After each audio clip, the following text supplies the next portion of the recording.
আমার ছোট ভাই সবাই মিলে বাপ মায়ের সঙ্গে ঈদ করব, খুব আনন্দিত আর কি। দোয়া করবেন। টিকিট কাটাটা একটা যুদ্ধের মতো আসলে, সেটা ভালোই। ঈদ যাত্রা আসলে তো ভালো লাগবেই। দাদা দাদু নানা নানি সবাই আছে, ফুপা ফুপি, খুশি লাগছে।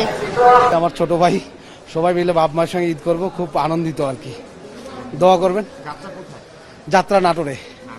জি জি, টিকিট নিয়েছি থেকে অনলাইনে। আলহামদুলিল্লাহ খুবই ভালো, আগের চেয়ে অনেক ভালো। আগে যেমন অনেক আগে যখন এবার ঈদ যাত্রা আমি মনে করতেছি বিগত বছরের তুলনায় খুব নির্বিঘ্নে যেতে পারতেছি। কোনো ট্রেনেই উপসে পড়া ভিড় দেখতেছি না, এবং আমি খুব স্বাচ্ছন্দ্যে যেতে পারবো ইনশাল্লাহ, আশাবাদী। আমাদের ওয়েবসাইটে একটু সমস্যা আছে, যেটা আমাদের আপডেট করলে ভালো হইতো।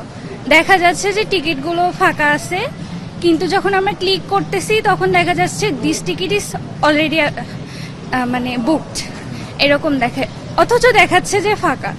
তো এইরকম প্রসেস করতে করতে দেখা যায় 8:10 বেজে গেছে, অলরেডি সব টিকিট কাটা হয়ে গেছে। তো আমি এবার টিকিট কাটতে পেরেছি, এর আগে কখনো পারিনি। আম্মু সবসময় বকাবকি করতো যে কেন পারিস না, সবাই তো পারে। আপনারা ওই একসঙ্গে সবাই হিট করে তো? হ্যাঁ, প্রায় একটা টিকিটের জন্য দেখা গেছে 20 লাখ মানুষ হিট করে। জি। এটার জন্য সার্ভার জ্যাম হয়। তো কি মনে হচ্ছে, মানে বাড়িতে কে কে আছে, মানে ঈদ কেমন হবে? আমার নানু বাড়ি দাদু বাড়ি দুইটাই গাইবান্ধায়। তো সবাই অলরেডি চলে গেছে। আমার টিউশন ছিল, তো ওগুলো করতে করতে লেট হয়ে গেছে আসলে। আলহামদুলিল্লাহ। পরিবেশটা কেমন শেষ করতে? পরিবেশ মোটামুটি কমই ভিড় দেখতেছি। গত আগে যখন গেছি তখন তো দেখছি যে অনেক ভিড়, সেই তুলনামূলকভাবে আজকে ভিড়টা কমই দেখতেছি স্টেশনে। ভালোই, ঈদ যাত্রা আসলে তো ভালো লাগবেই।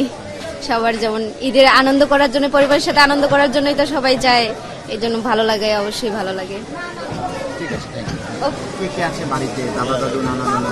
দাদা দাদু নানা নানি সবাই আছে, ফুপা ফুপি, খুশি লাগছে।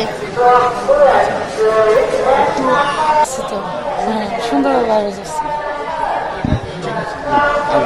কালার এক্সপার্ট এবং ডার্ক স্যাপ সমৃদ্ধ অরিক্স অ্যাডভান্স ডিটারজেন্ট পাউডার, আপনার লন্ড্রি এক্সপার্ট।